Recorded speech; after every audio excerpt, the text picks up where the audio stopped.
We're coming in on the home stretch here for the Donor Perfect Conference in 2023. I am Daryl Moser. I am the Product Manager of Partnerships here at Donor Perfect. And with me here today is Sarah Tedesco. She is one of our favorite partners working for Donor Search. And Donor Search is a company that actually provides wealth information for major gift programs, as well as a host of other products. And today, Sarah's going to be talking a little bit about how major gift fundraising has evolved. So she serves as the Executive Vice President and co-owner at Donor Search, a family-owned and operated company serving over 10,000 nonprofit users. She helps direct operations, client success, and marketing. For the past 15 or more years, Sarah has enjoyed working with organizations to create strategic plans, implement new products and systems, and collaborate with clients and partners on new initiatives. Prior to working at Donor Search, Sarah worked as a prospect researcher for the Baltimore Community Foundation. She's a graduate of the University of Maryland with a BA in English and Psychology, and currently a graduate student working on her MBA at Smith School of Business. She enjoys time outside and lives on a lake with her husband and Labradoodle Laza. I hope I pronounced that right. So with that, Sarah, I will turn it over to you, and then we'll group back together again at the end, and we'll do some Q&A with the folks here. That sounds wonderful. Thank you so much, Daryl, and thanks so much for everyone joining today. I'm very excited to be here. And just like Daryl said, I love working with nonprofits for the past 15 years. It's one of my favorite parts of my job because it's people like you that are going to make the world a better place. So feel free to connect with me on LinkedIn or email me or, say hi to me at a conference next time. So today we're here to talk about how our industry has changed, as well as the shape of philanthropy and fundraising. We'll discuss the emerging technologies such as AI and machine learning and how it impacts us and how we do our jobs. The nonprofit space has really seen a lot of adjustments, I would say, probably in the past couple of years since COVID. And I'd love to hear your feedback and thoughts as we talk about these things and how we can use these new technologies to do our job better. So a quick look at the agenda today. First, I'm going to do just a little bit more of an overview of Donor Search, a quick introduction if you're not familiar with who we are. If you are a current client, thanks so much for joining. And if you are looking or interested, we hope that you will partner with us. We are also going to talk about why major gifts are so important and why they are critical, especially during the times now. And then look at some of the markers of philanthropy. So even if you're not using AI or you're not using some of these new technologies, what can you do to better identify those folks that can and will make a difference within your organization? And then finally, we'll talk about how to maximize AI and how we have included that inside of the tools and what that really means for you. And then finally, just sort of wrap up with some questions and thoughts that you have or that you may have during the presentation. So with that, a quick intro to Donor Search. So just like Daryl said, we are family owned. I've known the CEO for about 37 years of time now. That's him and I actually at the AFP conference. Hopefully you were able to join us for the happy hour in New Orleans. It was beautiful. It was wonderful to be with the Donor Perfect folks. And we are a proud partner of Donor Perfect for the past 8 years. They do some really amazing and innovative things. So just like this conference, really glad to be here with them. We have about 75 employees in 14 different states. And we were established in 2007. So we've actually seen 2 economic challenges within the U.S. In those time periods. And each year we learn something new and different about how we can improve the fundraising space for nonprofits. Currently, we serve over 10,000 active clients, and we have one of the best technology stacks in the industry where we're processing millions and millions of records for nonprofits. Just like Daryl said, we provide screening solutions, custom AI solutions, predictive analytics, relationship mapping tools, one-by-one lookups, and of course, a seamless integration with Donor Perfect, so that way you can take your nonprofit fundraising to the next level. And another organization that we're part of as well as Donor Perfect is the Giving Institute. This is something that, if you're not familiar with, is basically the industry standard for understanding charitable giving in our space and how those trends and changes have affected fundraising. So we're actually going to talk a little bit about some of those findings and how that influences the major gift work as well as the technology that we're using today. And then briefly, just to understand, our values, our corporate values, we're focused on excellence and quality. And without excellence and quality, you have to have innovation, right? Innovation is going to bring you to that level of standard. Collaboration is also key in developing these really innovative and excellent solutions that we're providing to this space. And then when we look at our partners and we look at our clients and we look at the employees that we have at Donor Search, integrity is key to that. And with all of those different values, we achieve growth as well as our clients and partners. And we are dedicated to providing this premier donor intelligence to organizations. So not only do they have financial capacity that's strengthened, but we also see sustainability. Because again, without nonprofits, we need to have the world in a better place. And this is just a quick look at some of the organizations that we work with. So organizations of all levels, all different types of nonprofits that are using the Donor Search tool in order to achieve that fundraising excellence. So before we get into the meat of the presentation, I wanted to kind of start with this, mind frame of, why do we do the work that we do, right? Why is this so important? Why are we here today connecting with other wonderful, thought leaders and nonprofit organizations? We're here, right? We're doing this because we want to change how the world is, right? We can either choose to be affected by the world, or we can choose to affect the world. And that's really what this is about. We are change makers. We are people that are thought leaders. We're here to do better and not just sort of be blown with the wind, right? We want to take control of our destiny. So with that in mind, why major gifts? So since 2020, we've seen some things we never thought we would. And organizations have had to work harder than ever before to survive new environments and changes. We've seen organizations pivot and strengthen their infrastructure, and we've seen some organizations stand still and struggle to meet their goals. Maybe you're somewhere in between there. But as a whole, we've all had to figure out how we can change not only to survive, but to thrive. And I know so many of us have heard that, right? We've heard it's not only about survival, it's about thriving. And we've heard the word pivot, and we've heard about, how can we overcome these really great challenges? But that really is the truth of it. It's not really a cliche anymore, right? That's really what it's all about. So, thinking about all of these challenges and all of these big questions, we come to this realization that we need to be more effective with the means that we have and the resources that we have. So this is where we think about major gifts, right? Major gifts are the largest donations an organization receives. It's, each major gift is going to look different for each nonprofit. So you may be in an organization where your nonprofit is just starting and $200, $500 is what you would consider a major gift. Or maybe you are in a large university or a healthcare organization or membership organization where major gifts really start at that $50,000 level or $100,000 level. When we think about major gifts, on an average, it's typically around $5,000. That's what we kind of see as that industry standard.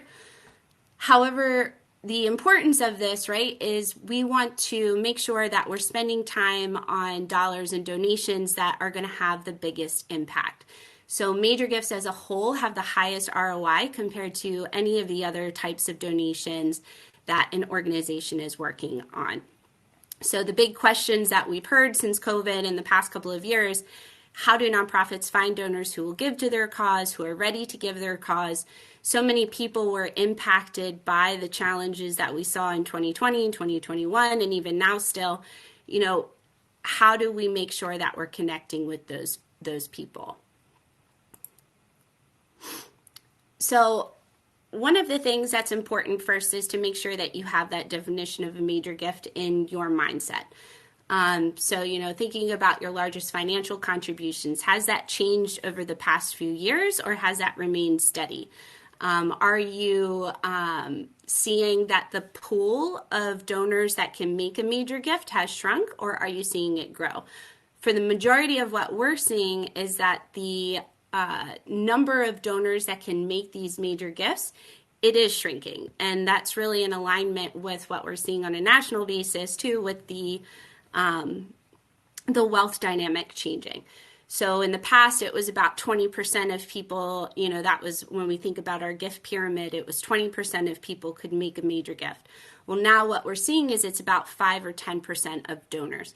So, and even in some cases, you'll see that it's only 2% of people that are making these really high level impact donations. So again, it's coming back to this thing and thinking about, okay, how are we considering major gifts and what is that definition? The other critical component to this when we think about major gifts is that it needs prospect research. If you're not using prospect research to identify those people that can make those high impact gifts, you're selling yourself short.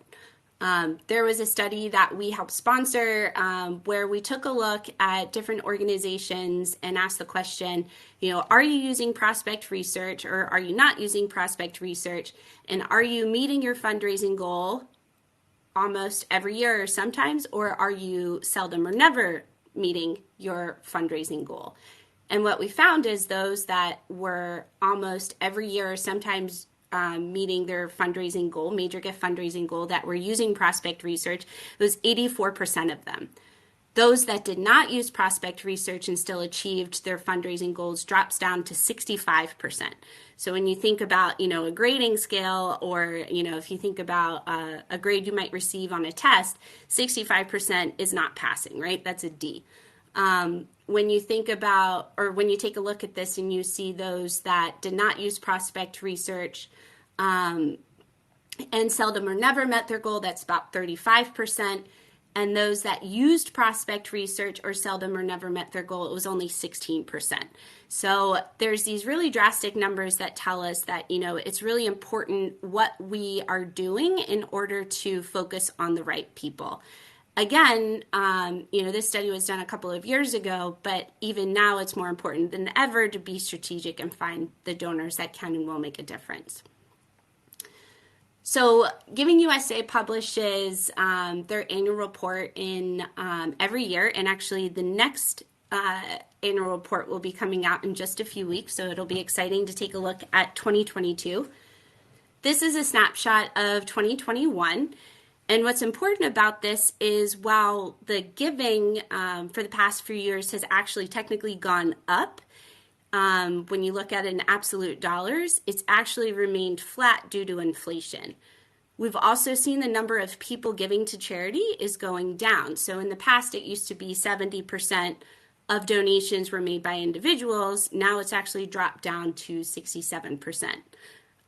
We've also seen a shift in who are making those contributions, right? We're going to see a change in focus on those that are ultra wealthy.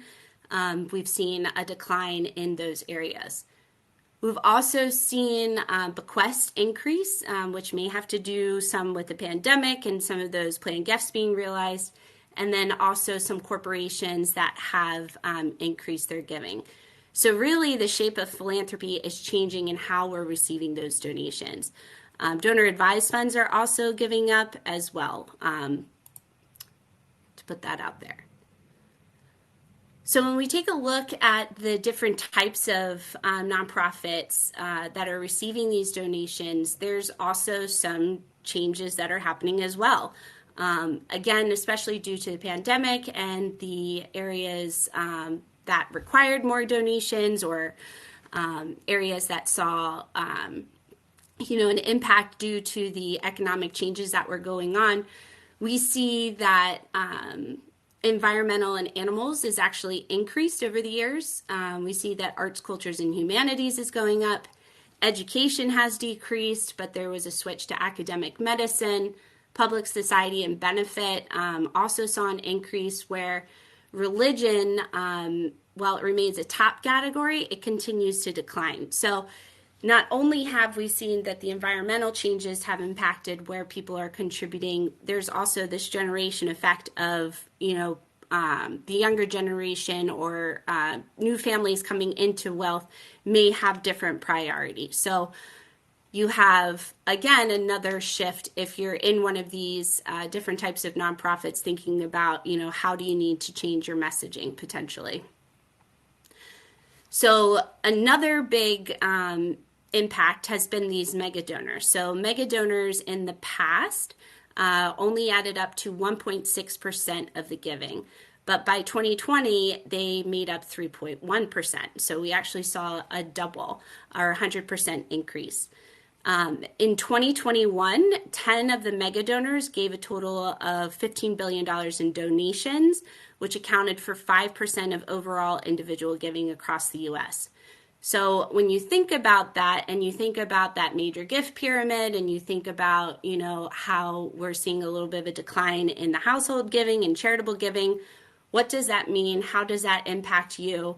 And it also means that the distribution of wealth is really changing here. Again, like I said, we're all anticipating the Giving USA report that'll come out in just a few weeks. It'll be really interesting to see, how as Mackenzie Scott's, new donations really impacted the individual giving that we've seen. And then the household decline. So in 2000, 66.2% of American households gave charitable donations. By 2018, it's been less than half.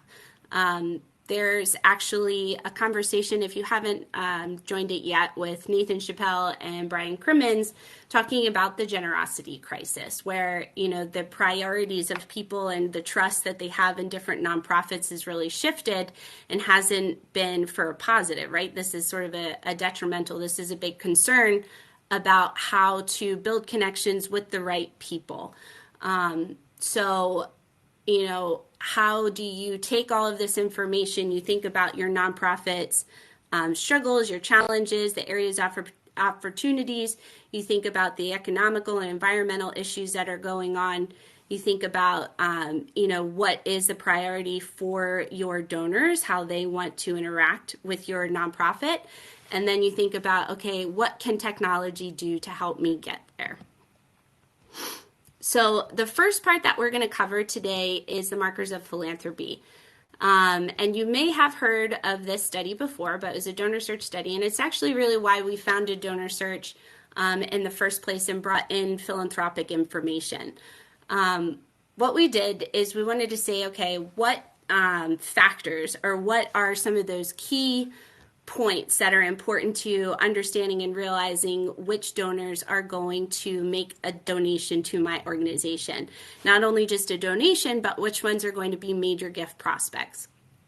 So we looked at $5 billion worth of known charitable giving across 400 nonprofit organizations.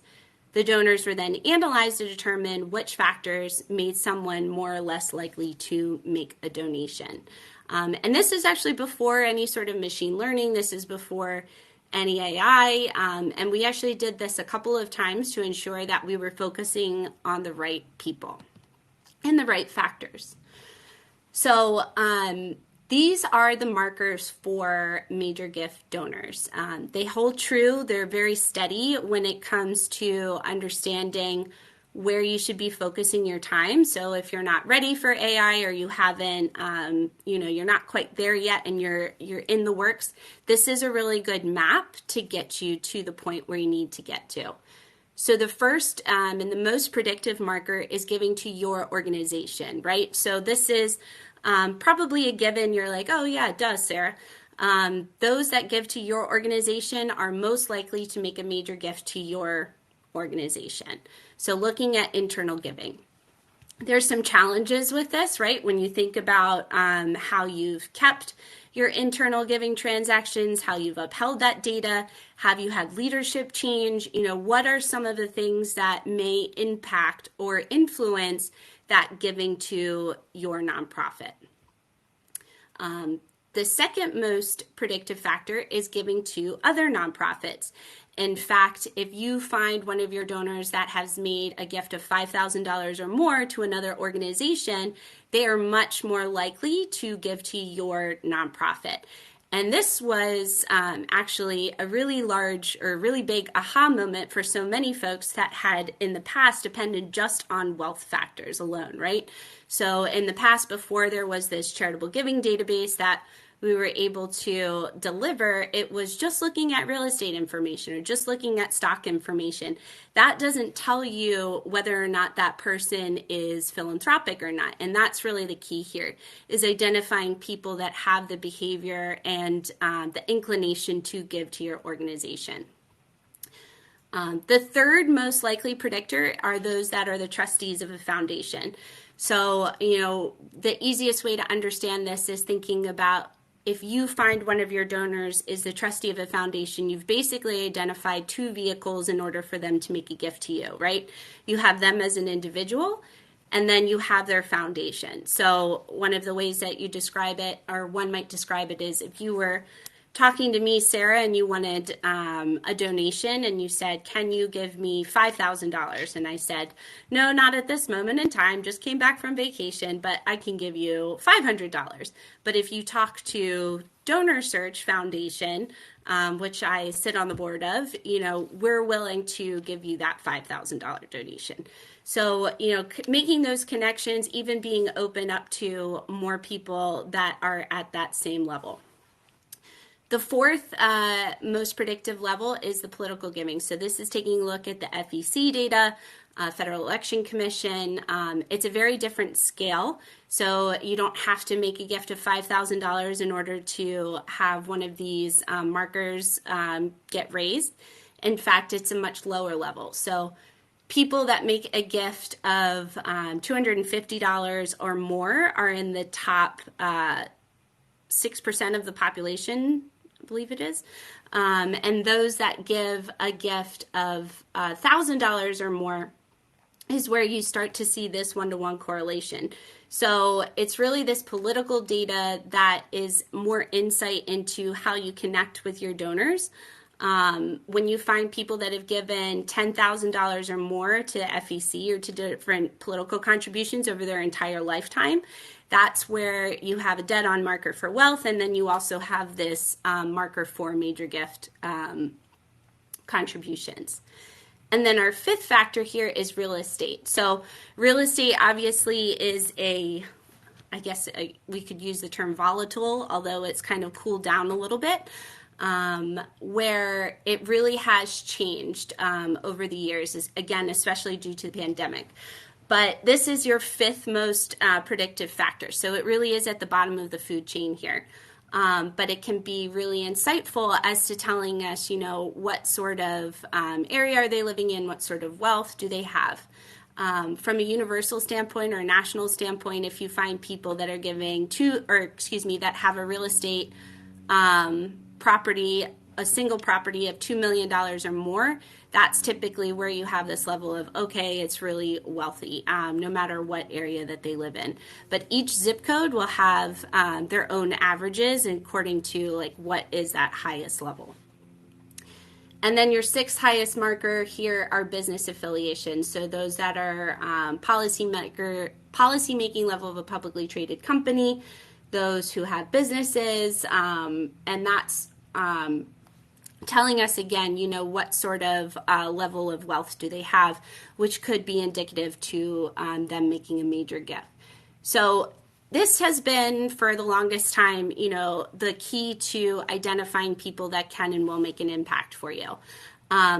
This is what comes from a typical screening. You're getting information on all of these different data points. And then, of course, it doesn't necessarily tell us how engaged they are, right? It doesn't tell us, what about their volunteer information? It doesn't tell us, well, we just had a homecoming event and we have information on people that purchase swag, right? It's only looking at appended data and the giving to your nonprofit. So the question is, can we do more? And the short answer is yes, of course we can. So we have better technology now, right, than we have had in the past. You have more data, and then you have this charitable giving decline. So we can take this information and deliver back and be more powerful and effective than we have been in the past. So this is where we start talking about maximizing AI. And this is where we start getting into, how we can take those markers of philanthropy and really take them to the next level. So the first question here is a couple for you. So how do you feel about AI? There's a lot of hesitation. There's a lot of conversation about it right now, too. If you've seen some of those major headlines, some of it is really scary where it says, humanity is going to end due to AI if we don't put some boundaries around it. You also have ChatGPT that's out there. But how do you feel about it? And do you interact with AI in your daily life? Do you use AI at work? Do you think artificial intelligence can help you and your nonprofit be more effective? And I challenge you to think about what your answer is today versus what your answer was maybe in 2019, pre-COVID, pre-pandemic. And I think a lot of those feelings have changed over the years. So the first thing that I want to do is bring up some stats for you. And this was actually done, this was a study that was done in 2019. And it surveyed a bunch of nonprofits and asked, how do you interact with, how do nonprofit professionals interact with AI? What is their sort of feeling about it? At the point in time, 75% believed that AI makes their life easier. 73% of nonprofits believed that AI innovation aligned with their beliefs. 83% of people believe that there needs to be an ethical framework in place before wider adoption. This really comes into play, especially talking about biases and talking about, how are we controlling or being responsible with this new technology. And then 52% of people said that they're afraid of AI. So this study, again, was done right before COVID, and it'll be really interesting to see. I know that the Fundraising AI organization is looking at doing another one of these studies to see how that's changed. But think about your own answers and how does that align with what you're feeling.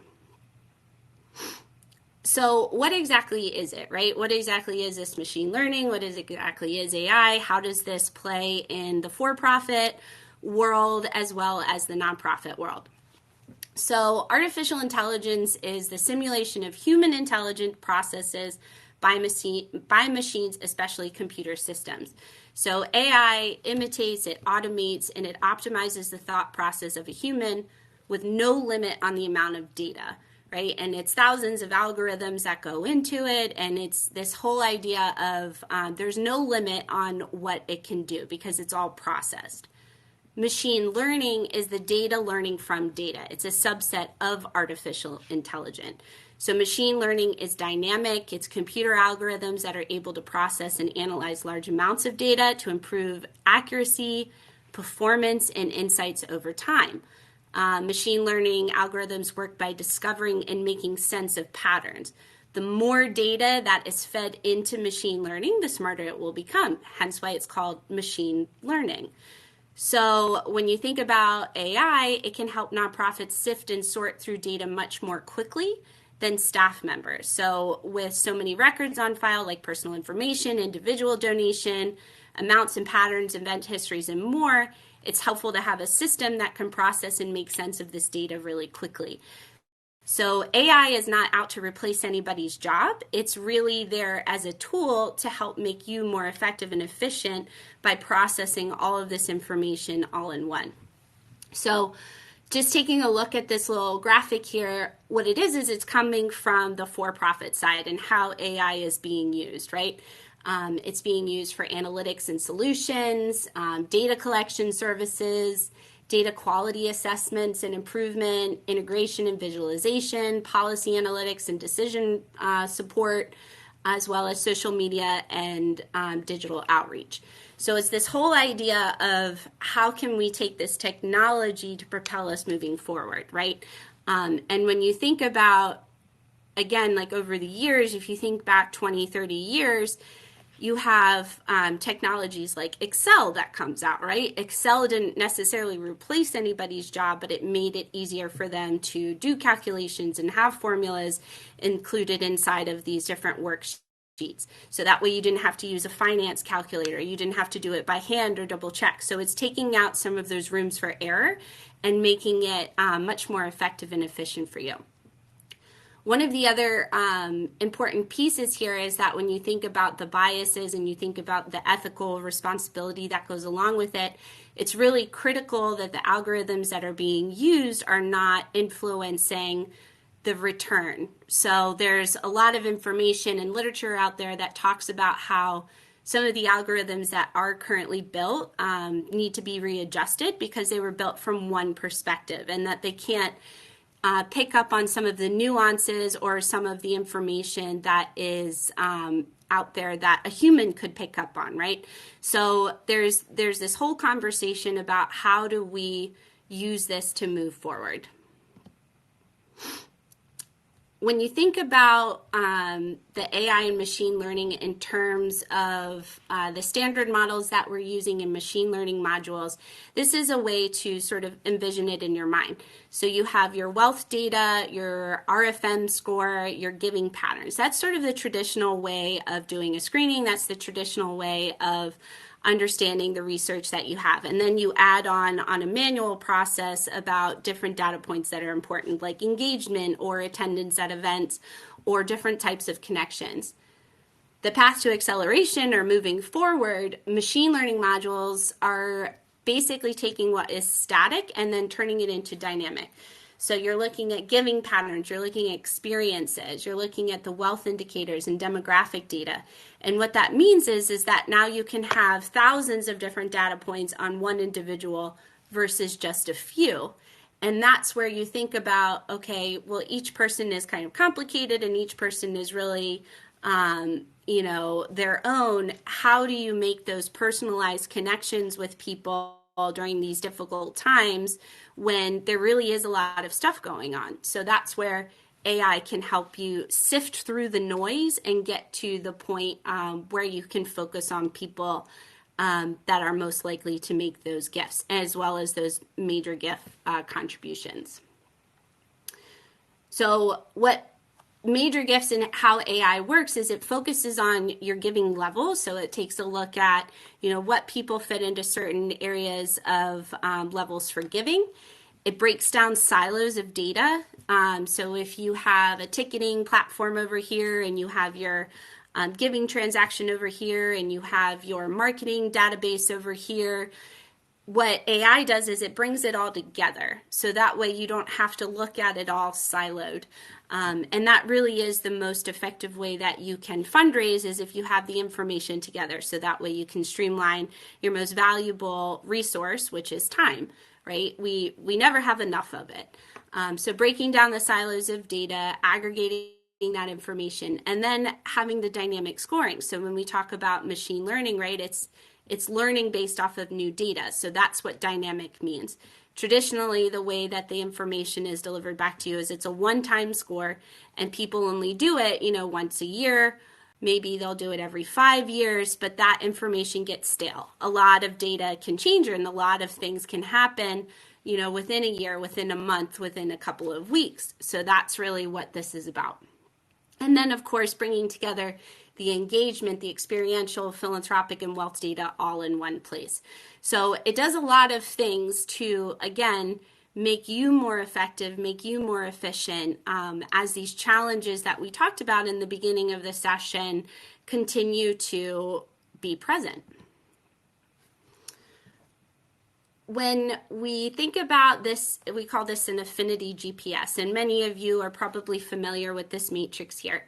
But the goal of it is to identify people that are in different categories, right? So who of your entire portfolio are high affinity, have high capacity. These are the people that you want to talk to right now on the phone. You'll leave the session, take the phone call so that way you can, continue to build that connection or get the major gift, right?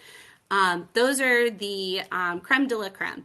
And then you have your low capacity and low affinity. These are people that, maybe over time they'll get there, or, maybe they won't. You'll put them on a nurture campaign. You're not going to spend too much time with them. And then you have those folks that are low affinity and high capacity, low capacity and high affinity.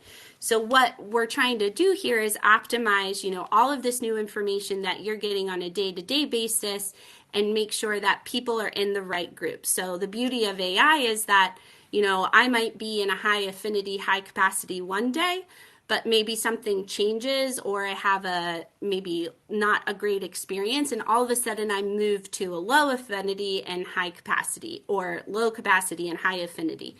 And what it allows you to do is make sure that you're constantly working with the people that are ready to do something now.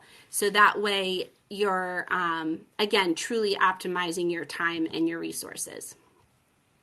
This is just a quick glance at some of the stats that we've looked at, and this is actually probably could be updated even more so. But basically what it is highlighting here is that the number of events that are available for an individual can be extremely high, right? So the DSAI team has looked at over 12 million constituents. 3 million of them have been donors. 40 million of them have made gifts. And then you see all of these different criteria that have occurred within that nonprofit organization. So with all of that said, what that means is that we're averaging about 2,741 models per DSAI client. So basically, there are so many different inputs that we can take a look at that make sure that you're getting the most accurate information on each of your individual donors.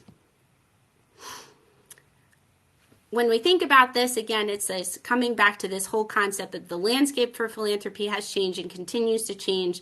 So we need to improve our best practices while bringing them to our smart technology. This is another way to look at it. So when we're thinking about your Donor Perfect database and the information that you have in there, how can we include that into your affinity to give? So taking a look at, for example, a graduation year, your degree type, the wealth indicators, your total gift amount, number of gifts, whether or not they were in Greek life, all of those different experiences and information to help you get to the point of saying, okay, how are they going to impact my major gift program? And are they people that we should be focusing our time on? So there's about 1,000 different machine learning features, which means different factors that go into one person. I'm going to skip over this just for the sake of time. And when you think about how you can couple this AI technology with repeatable processes for maximizing major gifts, you can do this for portfolio reviews and refreshes, so making sure that you've optimized the people that you're focused on. You can reprioritize who you're talking to. You can identify new prospects for major gift strategy. I think there's a stat that says by using the AI technology, you're likely to increase your major gift identification from 4 to 5 times more than what you would do on a regular basis. You can bring in those keywords and do all of these different sorts of segmentation, so that way, you're breaking down these silos and using the technology to propel you forward in order to make sure that you're getting that ROI from the major gifts.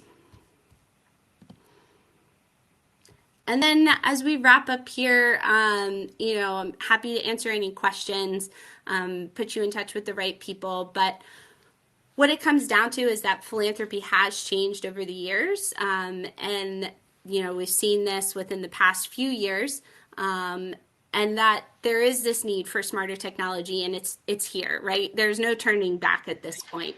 And that, when we're talking about how you use the technology, it's also that we can build those really great relationships and connections so that way they can make these great impacts within your nonprofit. And with that, Daryl, I will pass it to you. Okay, great, great. Thank you so much, Sarah. This was really some good information in terms of how the major gift fundraising has evolved over time, and hopefully our group here enjoyed the session. I didn't see any questions pop into the Q&A, but if any of you do have a question for Sarah or anything about AI that you would like us to address, please go ahead and pop that in there. Also a reminder that if you would like more information on the Donor Search AI solutions that are out there, go ahead into the polls and just say yes to request additional information, and we'll make sure that we can follow up with you. Right, looks like we do have a question. Are there AI tools apart from Donor Search that you recommend? Does Donor Search help us create an affinity GPS? Yeah, great question, Julie. One of the free ones that we use all the time is ChatGPT. Like and I'm sure you're hearing that from all different directions, but we definitely use that.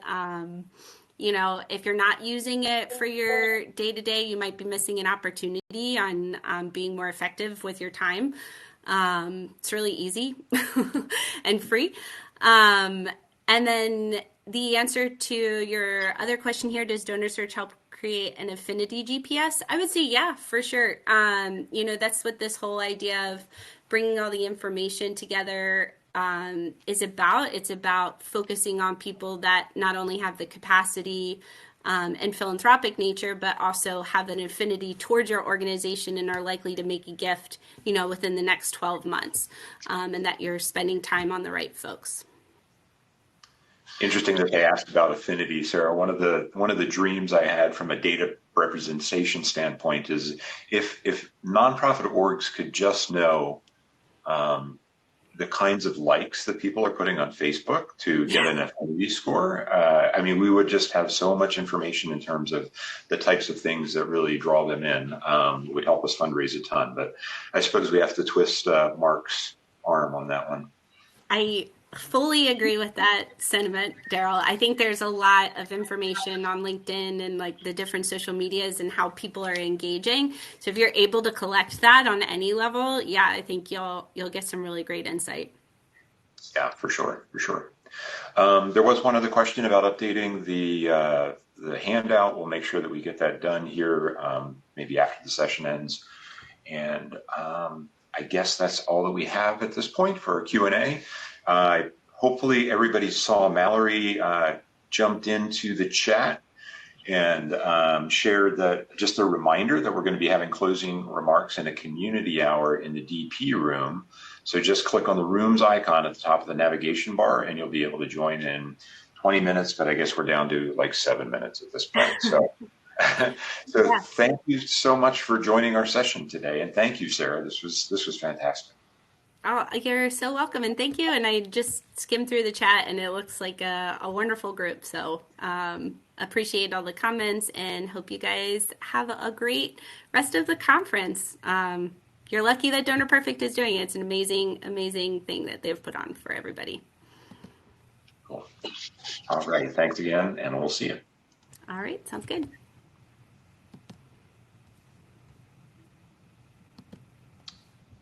Okay. I think we're out.